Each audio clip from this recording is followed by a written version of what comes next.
Mari kita satu dalam doa, kita berdoa. Ya Tuhan Allah Bapa di sorga, pada saat ini kami menundukkan kepala, akan mendengarkan firman-Mu. Tuhan berkati kami, Tuhan berkati acara kami dari awal hingga selesai, agar semuanya berjalan dengan baik.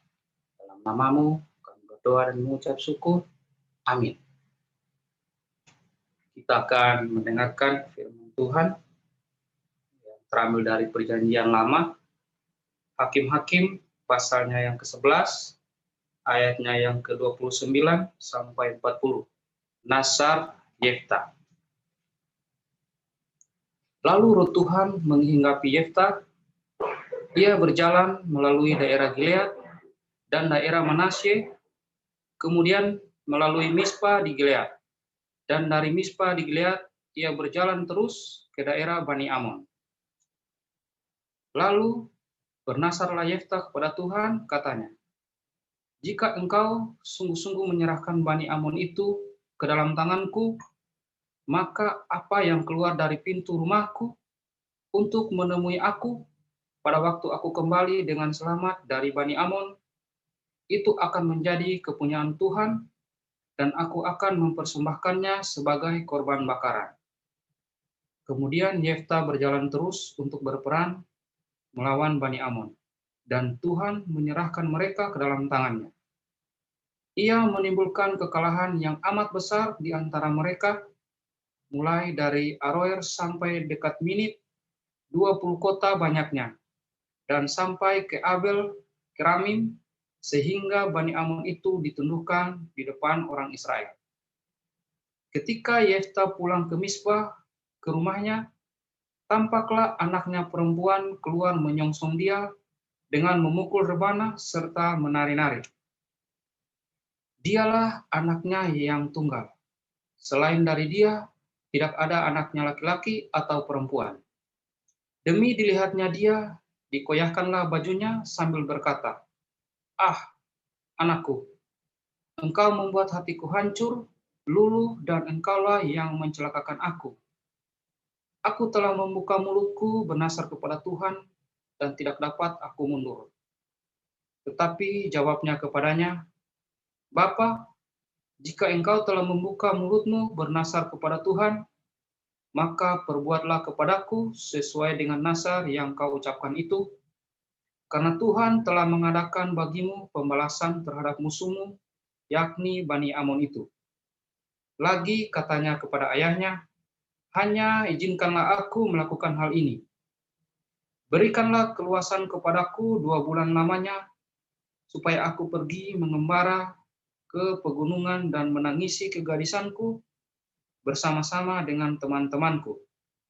Jawab Yefta, "Pergilah," dan ia membiarkan dia pergi 2 bulan lamanya.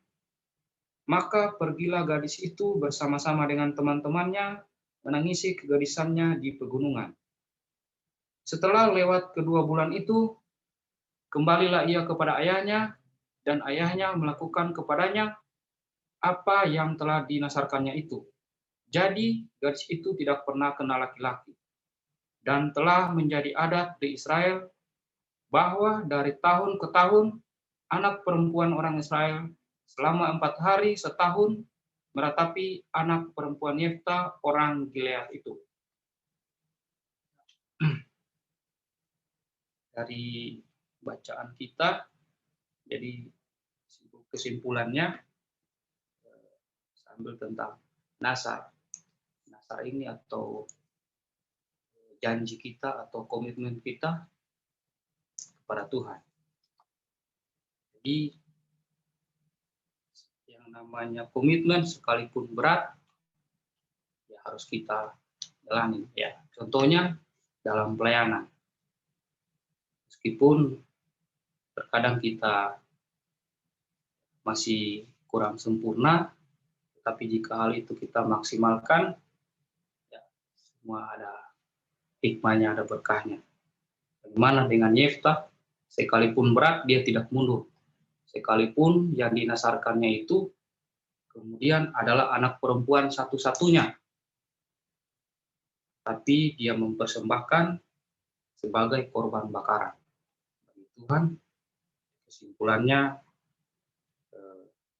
ketika kita telah mengaku, apalagi dalam pelayanan kita telah melakukan pengakuan, itu harus jadi tanggung jawab dan kita pertanggungjawabkan.